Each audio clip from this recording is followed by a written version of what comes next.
Everything here is comes from a mine. Yeah. When I first met him, when he said he was a diamond driller, I thought, oh my God, I hit the jackpot here. No, it's not an easy job. I'm passionate about it. I love when I talk about it. Everybody says, oh, you just glow when you talk about it. I'm like, yeah, I do. Work isn't work. It's what you love to do. We need our mines. We need our minerals. So I grew up in Montreal, not far from downtown Montreal, and went to school, high school, same thing as everybody else. Learned a bit about rocks and stuff like that. Mm-hmm. Big deal. A rock is a rock, no big deal. I went to CEGEP and I took a geography course, but it was okay. I met a guy. It's always about a guy or a girl. And he worked in the mining industry so he introduced me to the mining industry. We wanted to leave Quebec, and so we decided to move to Timmins, Ontario. So the two of us, he had a job there, and I just got out of nursing school. I went to school to be a nurse. So I got a job at the local hospital there, and that's where I started. I was living in a mining town. I still knew nothing about mining. And, I was always negative about mining because that's what society tells us to be negative about it. So along the way, I started, help understanding more and more of what he did. And he was a diamond driller. When I first met him, when he said he was a diamond driller, I thought, oh my God, I hit the jackpot here. No. But anyway, then at one point we started our family. I got out of nursing completely and I started getting more and more involved with the mining, with the drilling aspect of it. So he wanted to start a company. So I'm like, as a good wife, I stood behind him and did what I had to do. But he had a lot of anxiety going and visiting the clients and everything else. So I was like, okay, well, I'll go. I'm not shy. My parents had a business, so I grew up in that. Mm-hmm. So I started learning slowly and surely. I started learning things and I'm like, oh, this is interesting. And if you ever see gold in a rock, it's when they talk about gold fever, honest to God, it's true. Because like I said, I knew nothing. And then all of a sudden I see this piece of gold in this rock. And it's like, oh my goodness. And it's only tiny, but it's enough to go, whew, she's hot. So that's the beginning of that love affair. And the characters and the stories and it was tough back then. Like you're talking, the 80s and 90s. It was a rough industry. A lot has changed. But the normal public down south, we have no clue what goes on up north. And I feel that mining has such a bad rap. And if you'd see some of the stuff that I've done, where I've gone, if I was to die tomorrow, I've had an amazing life. I've seen so much stuff. I made differences in people's lives. It's actually so much more than what people give it credit for. And I'm passionate about it. I love when I talk about it. Everybody says, oh, you just glow when you talk about it. I'm like, yeah, I do. But when you love something that you do, then it's easy to be passionate. And work isn't work. It's what you love to do. Right. And I tell everybody that. And I feel that our government hasn't given, in school, we need to know more about mining. We're not educated enough. Like Mexico too, like in Mexico, there's a lot of mining that goes on there. And we need our mines. We need our minerals now more so than ever before.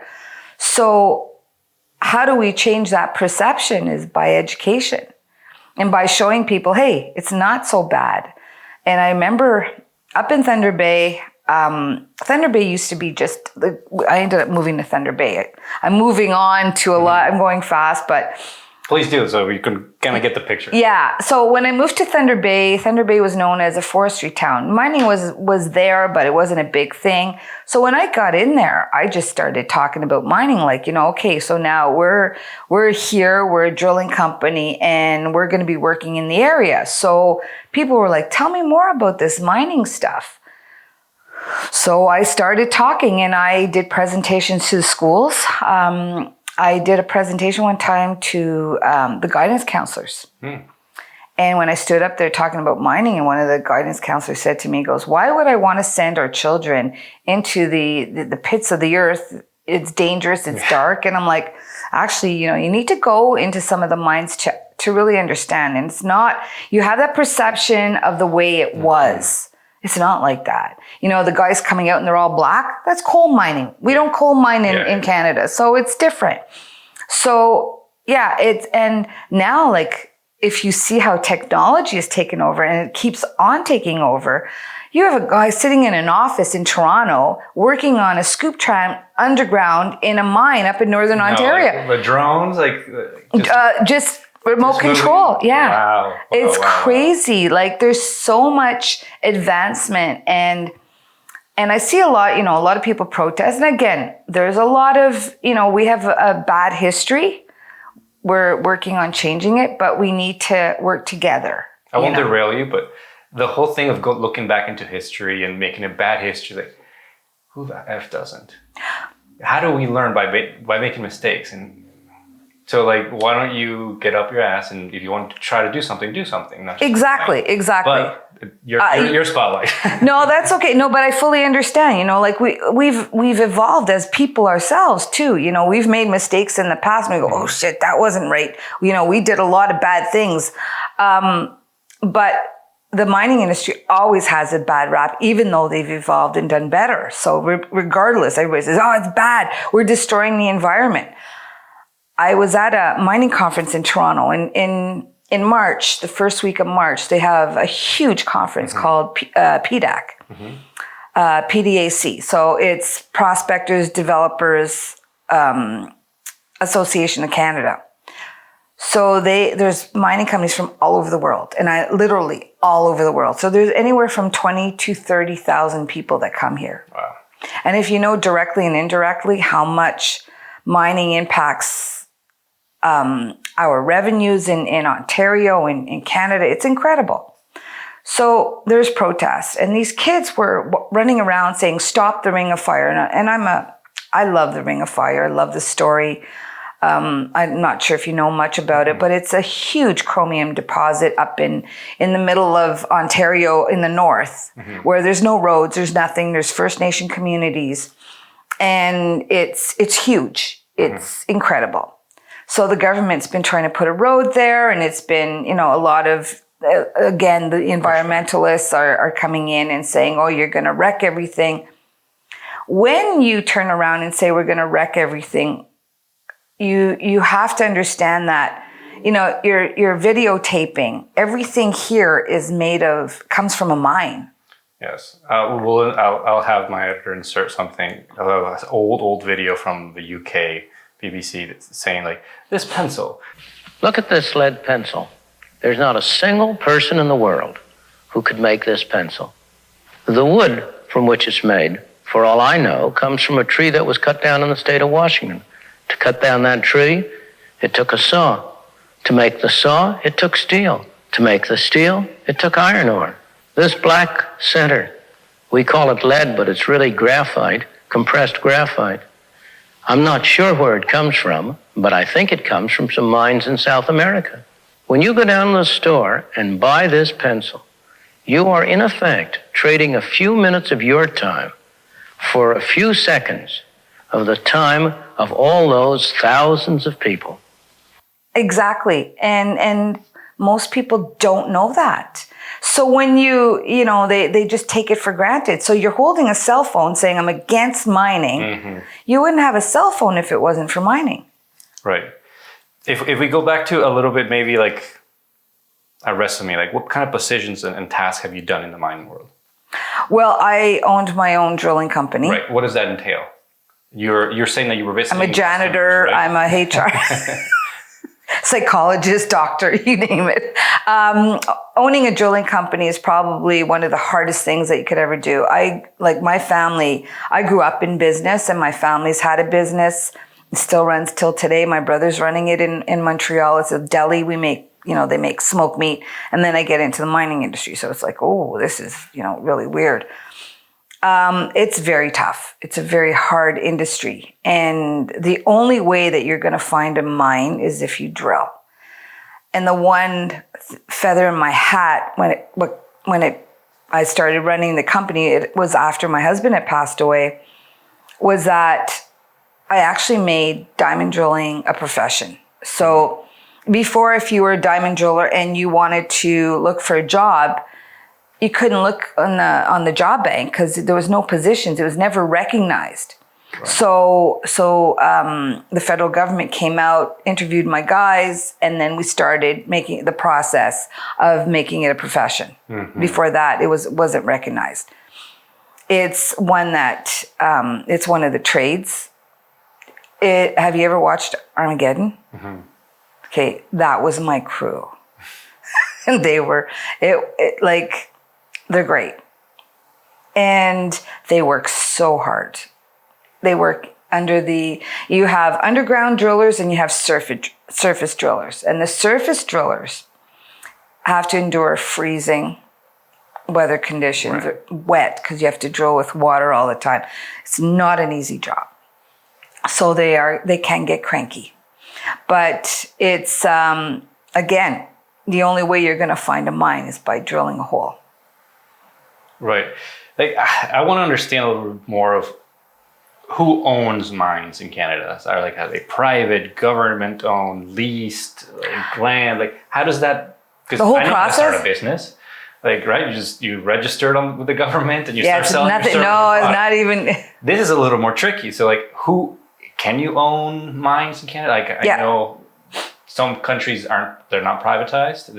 It's owned by the government and then leased. How does that work? How do you own one or operate one? So basically, I'm going to give you a little bit of the process. So the prospector comes out, stakes claims. Right. So I don't know the dimensions of the claim, but it's say they stake a whole bunch of claims, and they say, okay, I think there's gold here or whatever. They do some work on it, and it has to be registered with the Ontario government. So the province. The province. So if you own, where your house is, you own the surface rights. Mm-hmm. So that surface rights are yours. But anything underneath is not yours. There's minerals there. So that could be to anybody, whoever puts a claim on. So somebody could put a claim on, the entire city of Oakville and say, there's gold under Oakville.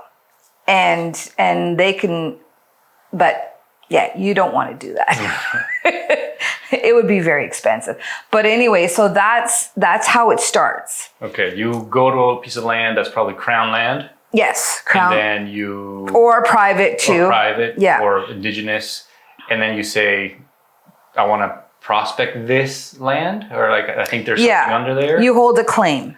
And what does that claim mean? You're not claiming it. Are you asking the government to do something? Or? Well, the claim means that piece of land, the mineral rights are under you. You have those mineral rights. So if there's anything there, so as long as you have that claim, and you submit it to the government, pay a fee, there's a fee, and then you have requirements. Mm-hmm. And I'm not really familiar, but I could find you prospectors to talk to about, you have to do so much work on it and stuff like that. Requirements from the government that you have to fulfill to be able to access the claim. Yeah, well, you have to do some work. So for instance, one of the things is, why do you think there's gold there? Mm-hmm. So you'll do geophysics, which is putting a metal detector saying, oh, there's something here. And that, but it's bigger, obviously. And that's what so whatever amount of money that they've put into that geophysics, is what goes towards your claim. And say you have to spend, I'm going to put a number out there, $10,000 a year or every 3 years, but it's probably wrong. So I'm just, like I said, I'm not that part of it. Right. I know that you have to, that's the beginning. Then what happens is you got to find investors. This is a big problem here in Ontario and Canada, is that we have junior miners. And those are guys that don't have mines. They basically are looking. if we don't look, we're not going to find anything. So explain that again. So we have junior farmers in Canada. Junior miners. Miners, farmers, both in Canada, and these are people that are not doing the prospecting. They're not like they work with looking. They'll work with a prospector, so they'll turn around and say to the prospector, "I'm going to give you, I'm going to buy your claim, or I'm going to give you a royalty on it," or they'll make a deal with the prospector to see if there's gold that they think there is. Mm-hmm. So this is the next tier.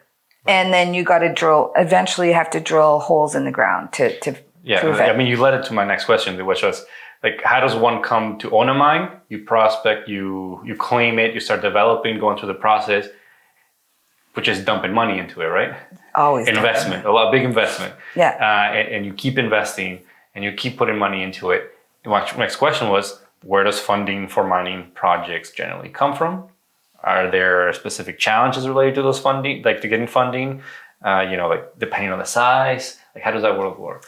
Well, it goes on the company. So the company looks to, they say, okay, we think we have a really big project here. Mm-hmm. We have to drill 10,000 meters. It's going to cost us $2 million. We have to raise $2 million. So they start calling their friends. Hey, you want to invest in a company? And they sell their stocks. So some of them are private, some of them are on the market, some are on the Vancouver Exchange. So that's how it starts. That's how your junior market starts growing. And it's so important right now. We're losing investors, and we're losing investors because, hey, let's get Bitcoin. Right. And people are making a lot of money, but you could also lose a lot of money. The same thing with mining. You could still lose a lot of money. The thing with mining is that if you find something, it's there. It's not going anywhere. Mm-hmm. It's there, and you could say, okay, it's there. I'm going to go work on this one because this commodity is a lot higher. So this project has copper. Right. So you're putting different claims, trying to find pockets of different minerals, and then depending on the market, I guess, you're going to start seeing which one you develop, which one you... Where is the flavor? You have to hedge it, right? You can't just put all your money into one. Or a lot of companies will have, they'll have gold projects, and then they'll have a copper project, and then they'll have a lithium project or whatever else. And these are things that we have in Ontario, across Canada. Canada is so rich. We're so rich in Canada, but the thing is coming from the claims, then going to the juniors. We're stalled at the juniors because they can't raise the money. So I remember, when I first moved to Thunder Bay, we started a small little contract, and we hit gold, and it was like, oh my God, the stock went from 50 cents to $5. Wow! So people make a lot of money on that. And so, of course, the more we hit, the more we drilled, and we were drilling like crazy. So we don't, I don't get anything from if we hit gold, but it's like, okay, so I'll give you an example. So you got this book here, and you've got the geophysics says, okay, there's going to be gold here, but where is it? So you're trying to find it. So now you poke a hole. It's like a needle in a haystack. But now with technology, it's so much better than it was before. So you hit it and you go, oh, wow, it's great. It's here. Now, how far does it go this way? You got to drill. Exactly. So this is where, and then you got to define it. Then how much do you think we got of this? This is all underground. So the rock that we bring up is what tells us how much gold there is. So anyway, it's a lot of fun when you're in that game. A lot of risk.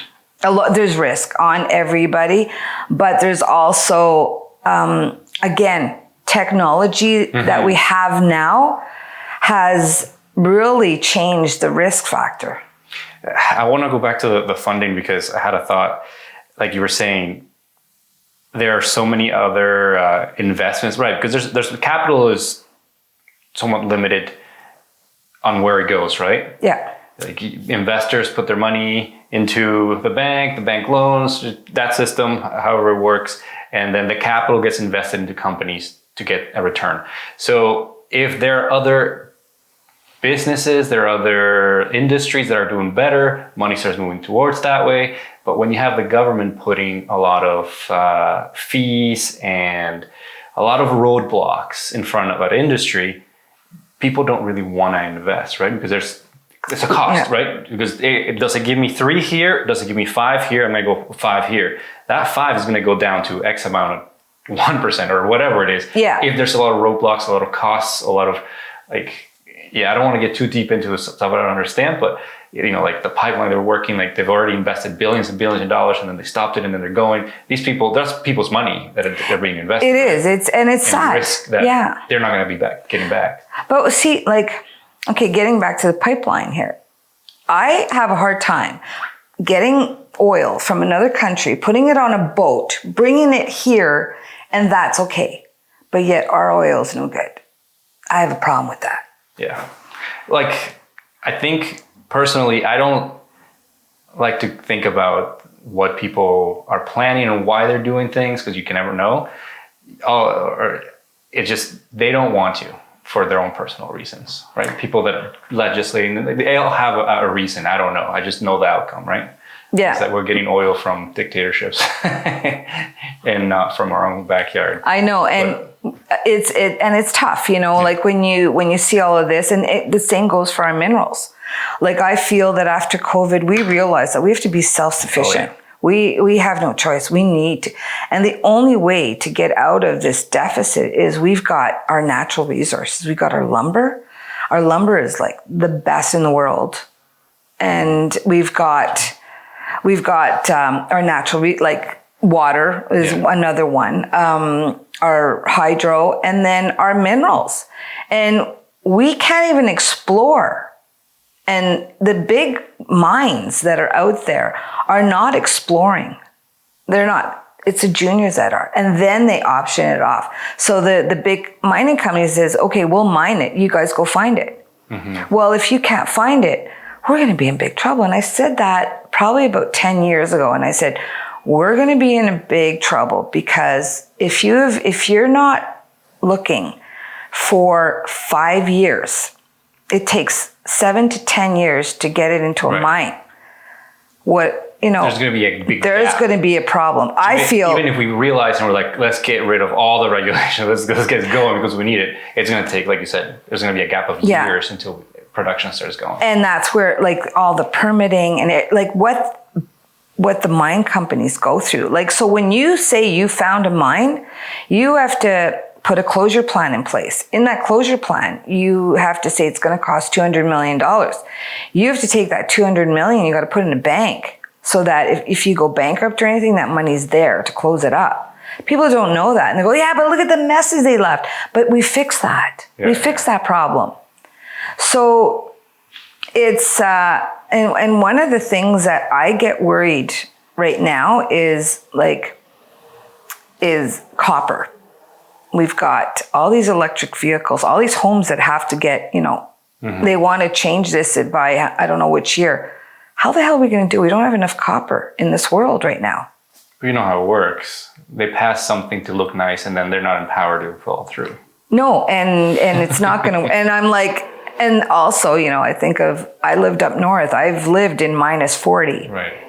Those Teslas are not working in -40. It'd be scary being stuck in one of those. Can you imagine? Yeah. They should come with a glove box with a revolver just in case. Yeah, put me out. I want to stick on that a little bit more, because you're opening my eyes on how much people. Why do they do it then? Why do they invest? Why do they keep pursuing mining when there's so many things on their way that they shouldn't be, right? What do you mean? Why would I put $200 million into an investment like that? Why would I into mining? Into mining, yeah. Because if you have who are the people choosing to keep mining alive?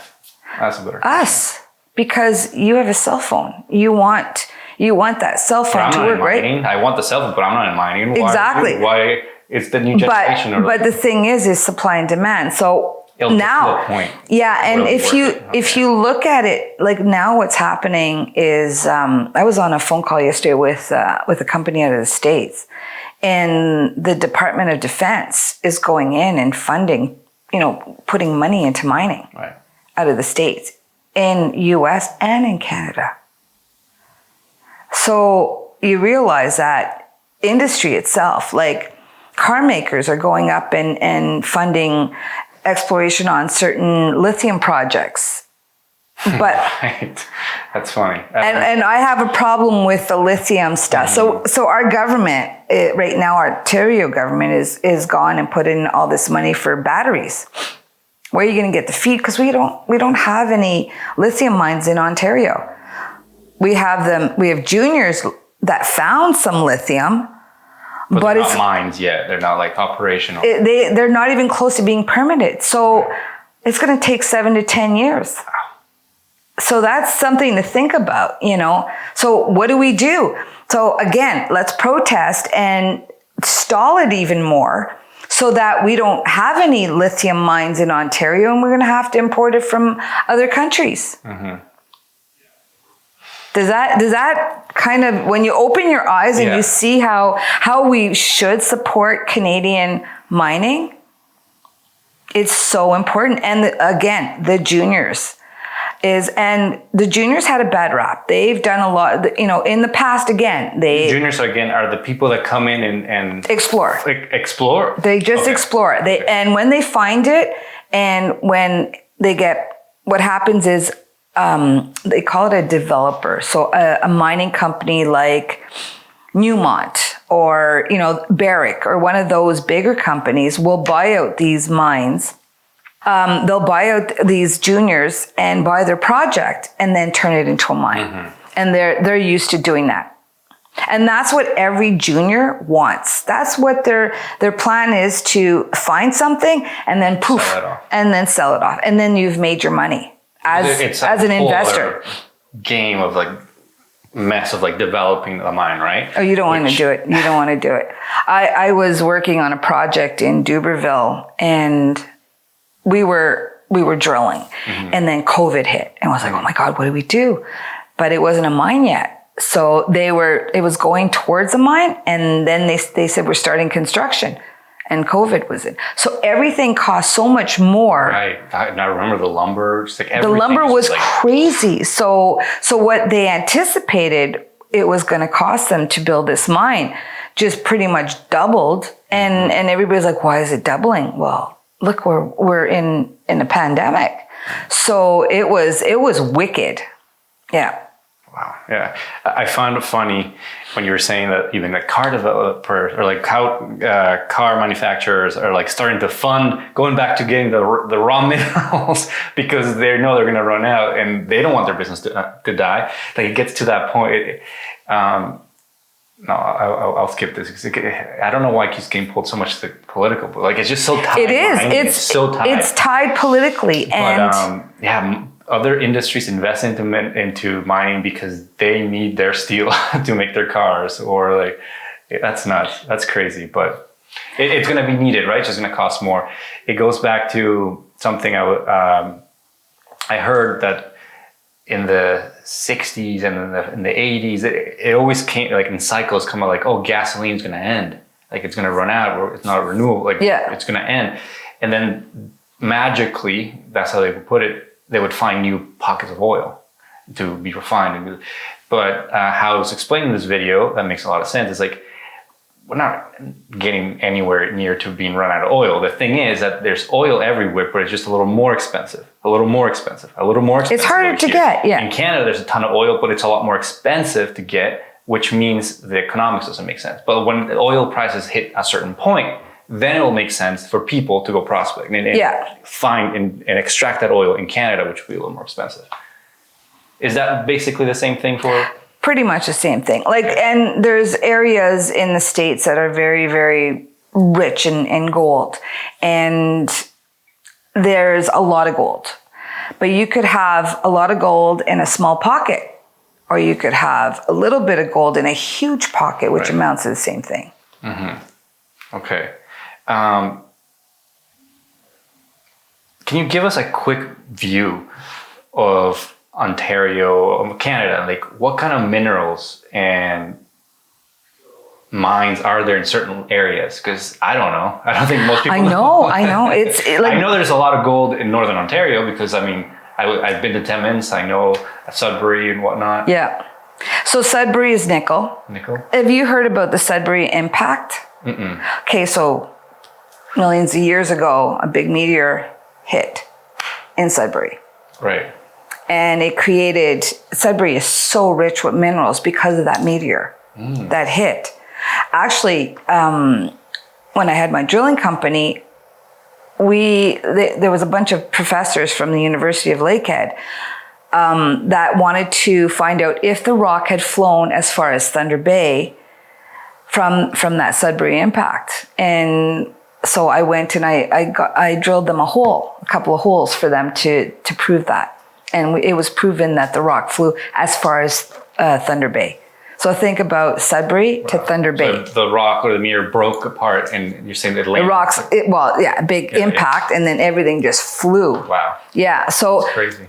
Sudbury has a lot of nickel. With the nickel, I remember years ago, I think it was early 90s, I was at a conference and they were talking about how Sudbury, when you go through all the stockpiles with the nickel, a lot of time platinum and palladium are associated with nickel. They call PGNs. So they said they could go through that and get more stuff, and they were doing that for a while. So we got that. We've got gold in Timmins. We've got gold in Red Lake. We have gold up in Northern Ontario. We have lithium in the Greenstone area, which is Geraldton. There seems to be lithium all over the place. There's graphite in Hearst, just outside of Hearst. There's a graphite project there. Where else? There's just so much. One story that I love to tell is there was this mine in Cochrane, and a big mining company had it, and then all of a sudden they said, okay, we've done what we could. That's it. We're done pulling out. Anyway, they pulled out, and this junior came in and said, let's check it out. So they put a claim all around outside of that mine and put a claim and started drilling and found a whole bunch of gold. Wow.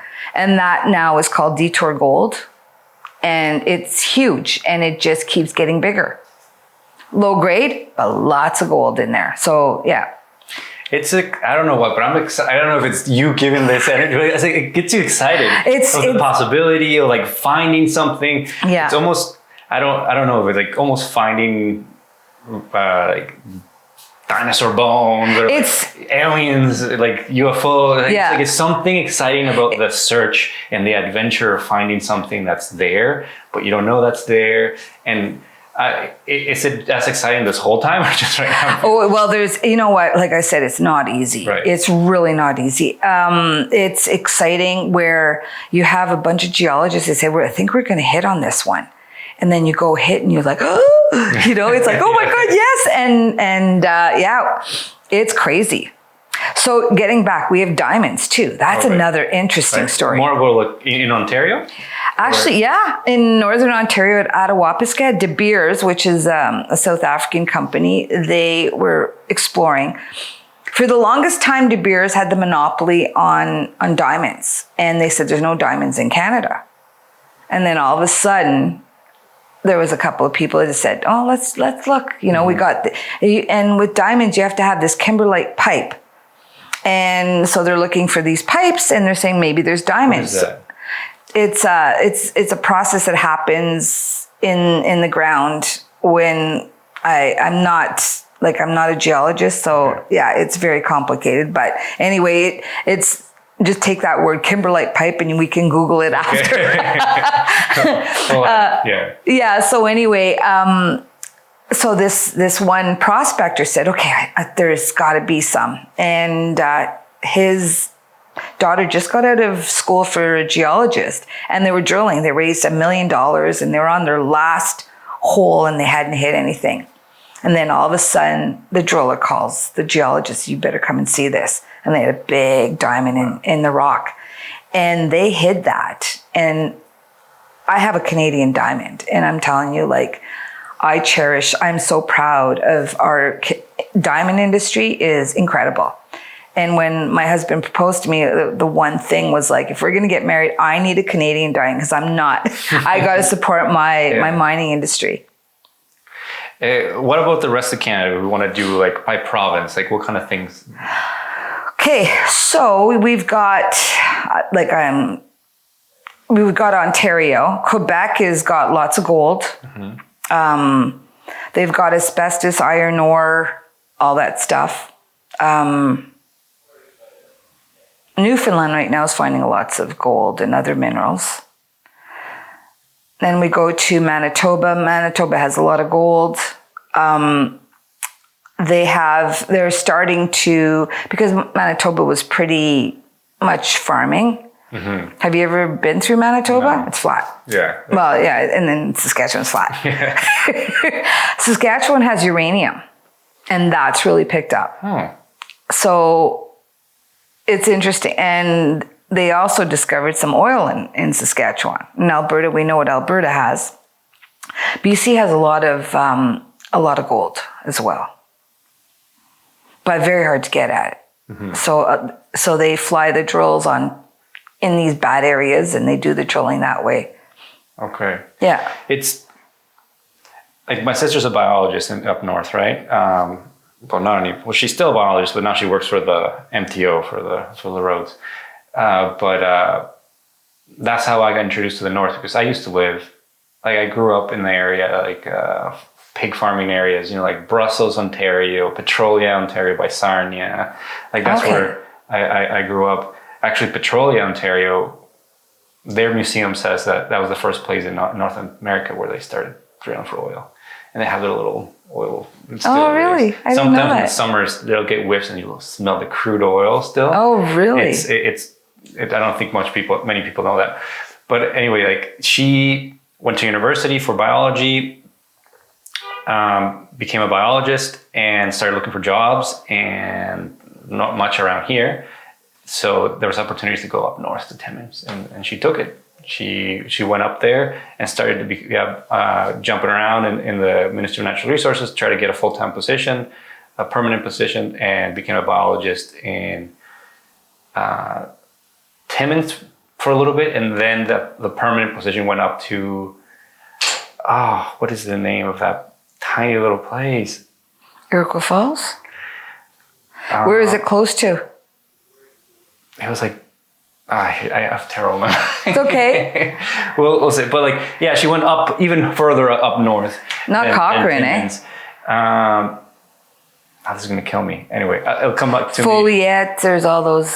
I'm just trying to think. No, they're just like a tiny little town where basically she was taking care of, she was the sole biologist of the massive area, right? Like how many deers, how many bears you can hunt, everything, right? Yeah. And now she's in North Bay in MTO, but you start thinking like even the mining, you must be, if you're in the site, you must be in nature so much that you can't help but love it. Because there's this misconception that you just want to do it dirty and you just leave it, but like you must be around nature so much that you love nature, right? Yeah. Like you're in it, you're finding something out of the earth that it's gonna give you so much of life, and like you must.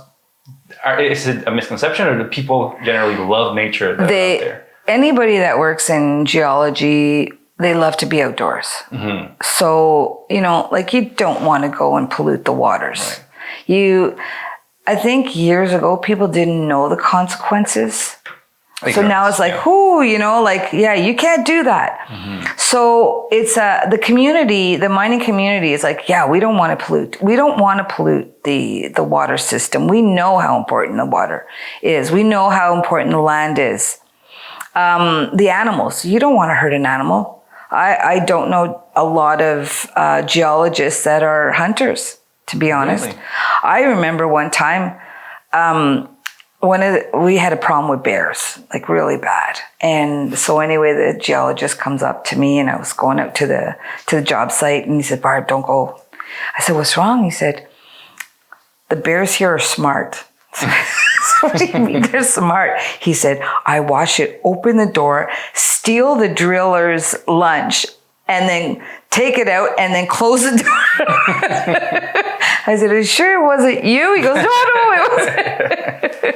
But it's, you know, they would see that. And then, you know, we would be working during hunting season and we have the signs put up and you couldn't see any moose anywhere else. Where were they? By the drill. They knew that was a no hunting area. They knew. Bears are scary. Like, I don't know.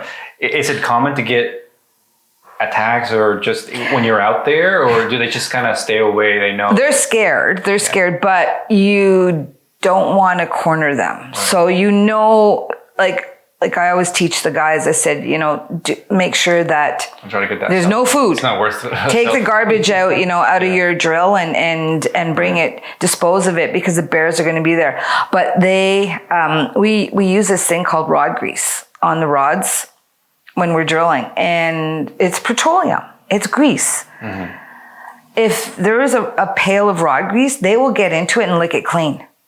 And I'm like, how could somebody eat a bear is beyond me. Like, he's eating petroleum. It's like, you might as well, you know, gross. Yeah. And then, you know, I have pictures. We had a pet fox at one of our camps. We were there for 2 years, and the fox would come over and the guys would all feed it, and then it brought its babies, and the babies were playing with because we were in this camp, and a guy brought his dogs. He had 2 puppies, and they were all playing together, and it was crazy. Like, that's how close nature is. You see moose, you see all this stuff. Yeah, no, I don't know how you can't have guns out there. That's no, scary. You're not allowed. I know, that's what I'm Can saying, you imagine? Yeah, no, thank you. Here's some spray or like a whistle. Well, this is what a lot of them, we have bear spray or bear bangers. So it sounds like a gun, but it's not a gun. Yeah. But I mean, it's not too often that they'll need to use it. Right. Because again, they're scared, but you have to take every precaution. If you see the bear is in the drill, don't go in because you're going to corner him, and he's going to attack. Mm-hmm. Going back into education of it, I want to understand, maybe you can be diamond drilling, but like, what does a mine look like? Because we know there's going to be a CEO. What's the structure of type of jobs that work at a mine? So we know the CEO. So many. All the C-level suites, we probably all know them. But like, what's under there? Like, so everything. Like, you look at a factory and you think of, okay, so you got your CEO, your secretaries, you got your purchasing, you got your accounts payable, accounts receivable, you have warehouse, then you have truck drivers, equipment operators, miners. So it goes down. If you're working in a warehouse in Oakville, you get paid, you know, not that much. You go to a mine, you're going to get paid a lot more. You have security, a lot of security. You have a lot of the mines, like I'm working at one right now in Duberville, and there's a camp. So you have people, the cleaners, you have the cooks, maintenance, all that stuff. Just living infrastructure, yeah. IT, everything. Like everything you can imagine, it's there. Wow. And we have a problem recruiting people. So you get paid more to work at these mines, but it's easy work. Like, it's there. Right. You have trainers, you have, it's health and safety, HR, everything. I'm sure there's many different sizes of mines, but like, if you give it a number, if you give an example, like how many people are employed directly? Directly? Some mines would be anywhere from, you know, a medium-sized mine would be about 500 people. Wow. And that doesn't include like geologists. And then if you're going and you got a mill there, you got all your mill rights and everything else that's in that portion of it. It's a lot. It brings a lot of money to communities. It builds communities. 500 jobs is not easy to build. Or like a company with 500 people is not a small company. No, it's tough. It's a lot of work. It's not easy.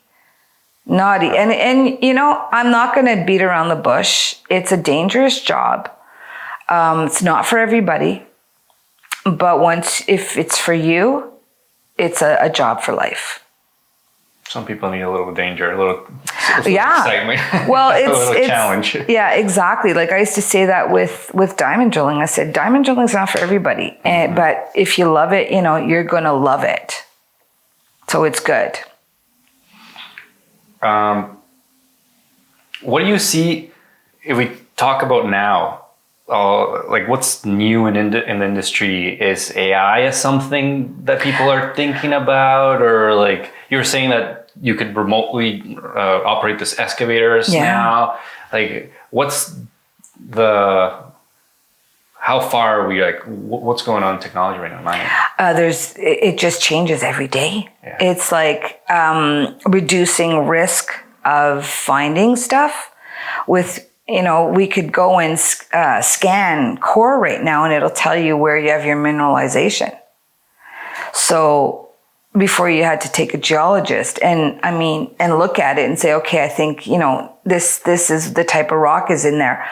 Now we have, you know, there's scanners. Humans make mistakes. You know, a lot of times we drilled a property in Gogama region, just between Sudbury and Timmins.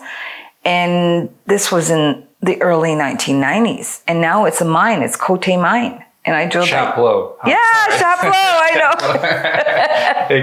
Yeah, I know that. Yeah. So when you see, you know, like things get missed, technology is making things easier for us. Is it reducing costs?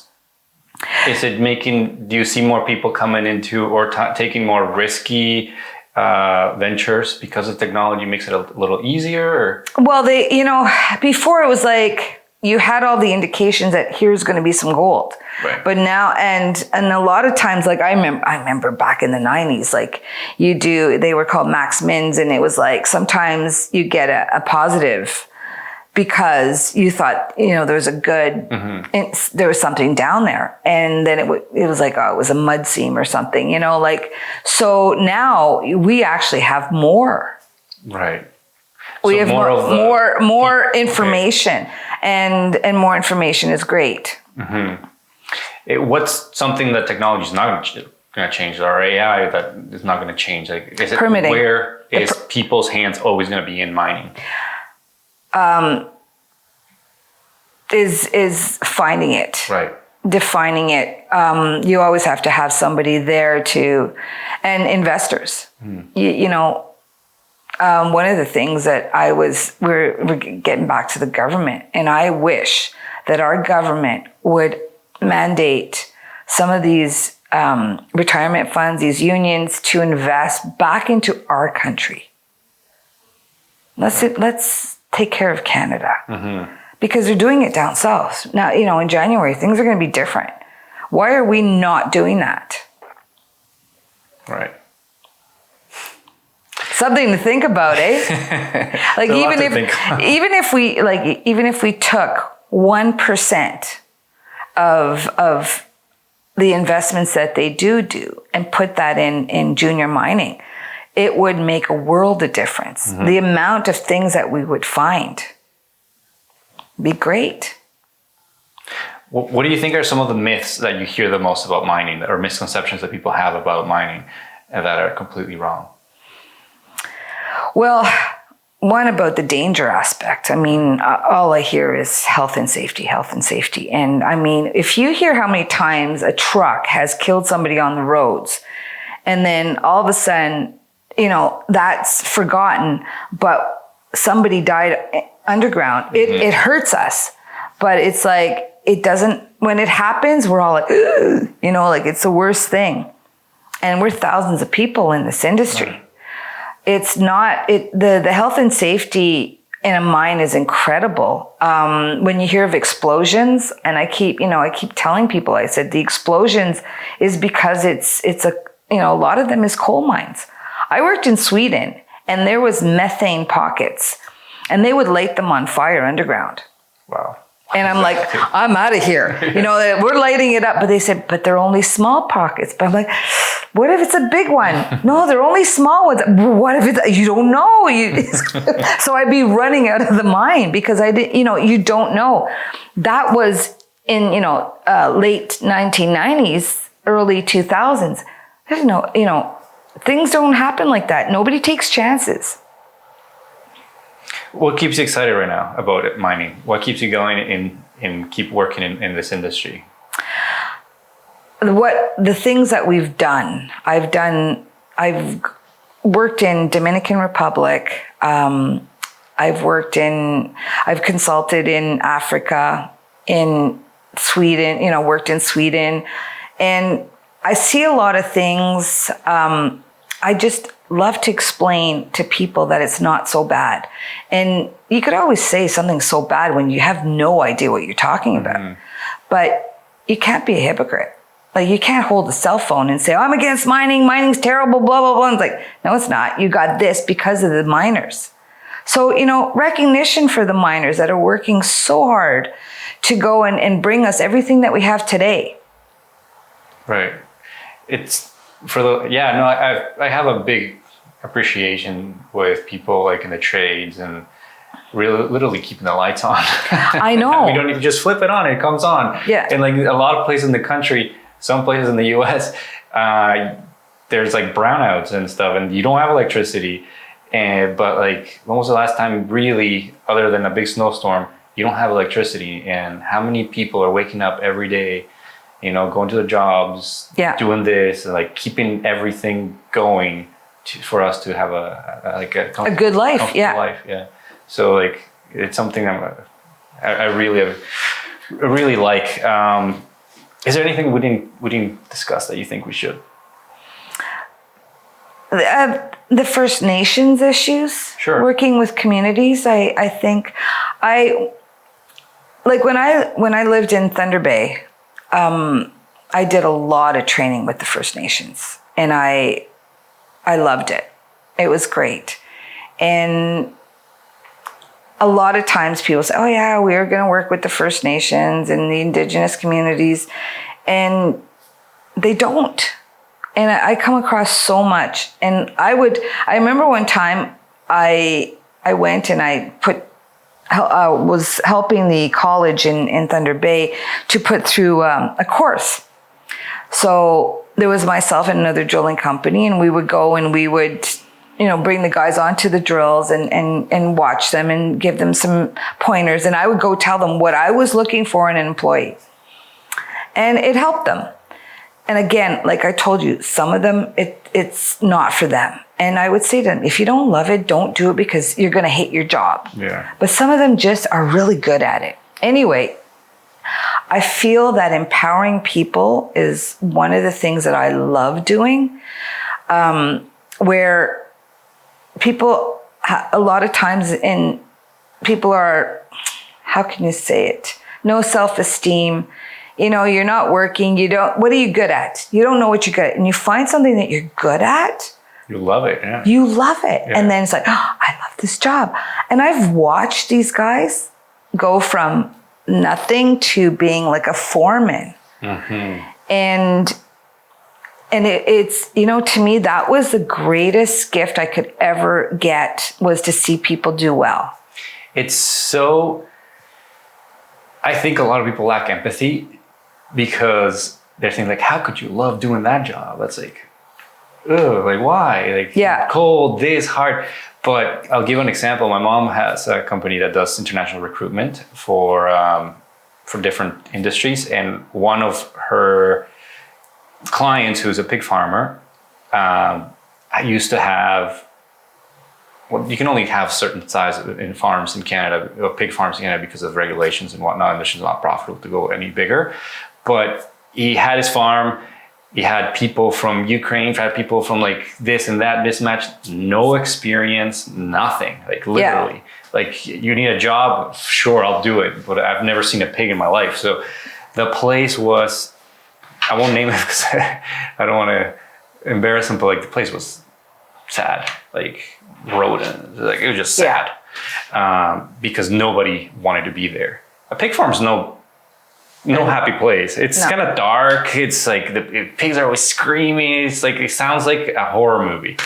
But then my mom recruited some people from Mexico who literally had university degrees and about raising pigs and insemination and all that kind of stuff.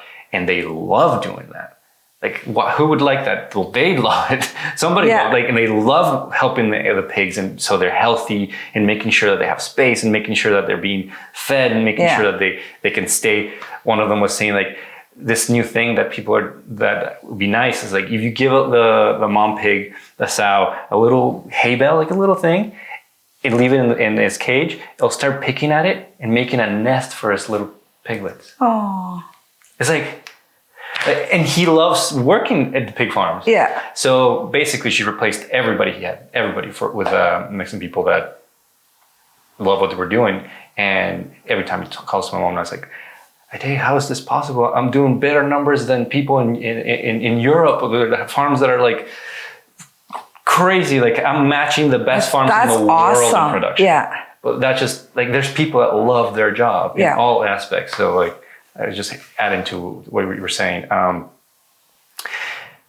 don't know. I got sidetracked. No, but it's just about what you're passionate about. And so when I got to Thunder Bay, I went to a mining conference in Vancouver, and my friend said, "Barb, let's go to this event," and it was Women in Mining event. And I said, "Oh, this is awesome!" They were raising money for a breakfast program at one of the schools in the poorest district.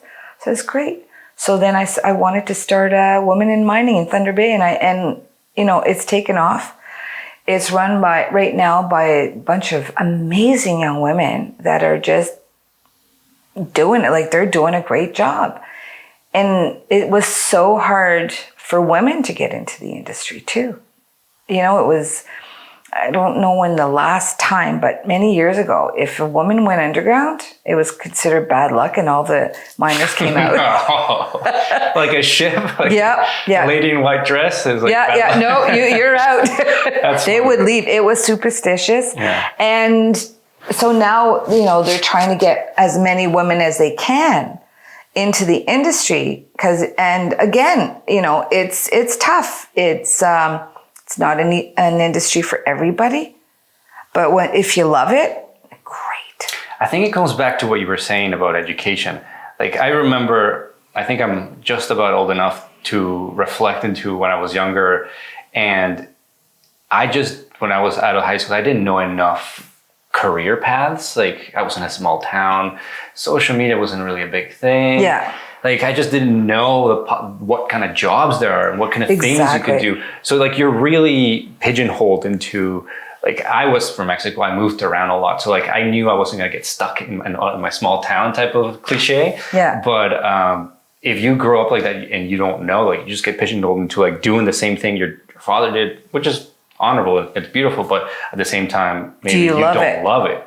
And I started thinking to myself, like, if I just knew like this avenue of the world where I'm working now that I love existed at that age, like I could have gone straight into it. So it comes to like education and the side of mining, like what is possible, what kind of jobs out there, what's the life like? Yeah. And it could turn off a lot of people, but a lot of people that will love it will be like, that's what I want.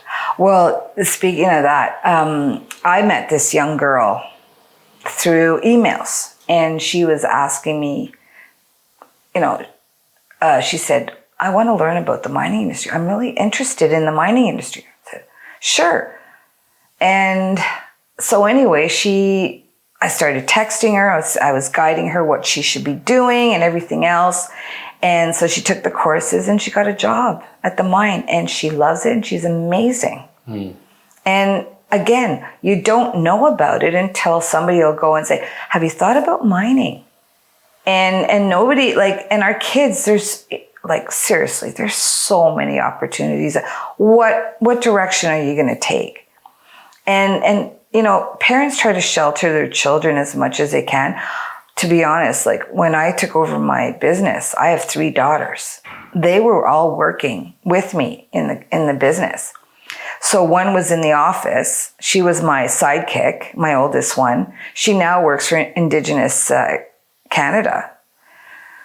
And then my middle one, I would have her help the cook because she loved to cook. So I had her doing it. My youngest one was too young, but she would go on to meetings with me and everything else.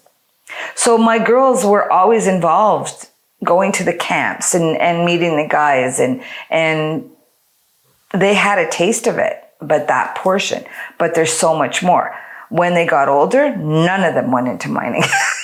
But you know what? It's in their blood. They had that experience. They know what it is now. Exactly. Right? Even if they're not in it. Yeah. What are you doing right now? Oh, at work-wise. Yeah. Okay, I'm consulting. So basically what I do is I work with smaller drilling companies and I find them work. Okay. Yeah. You have all that experience, you have all those connections, so you just kind of like facilitate. Yeah. That's amazing. Do you want people to follow you anywhere? Do you want anything? Oh, yeah, I should. I haven't done it. You know, I'm on LinkedIn, obviously. That's a good one, yeah. Yeah, I like LinkedIn but there's a lot of cuckoos there. Instagram, it's crazy on Instagram. I'm sorry, but I've got like 200 people trying, and I don't know who these people are. And I'm like, you know, trying to get a date. I appreciate Barb from afar then. No, but it's, you know, it's funny. No, I like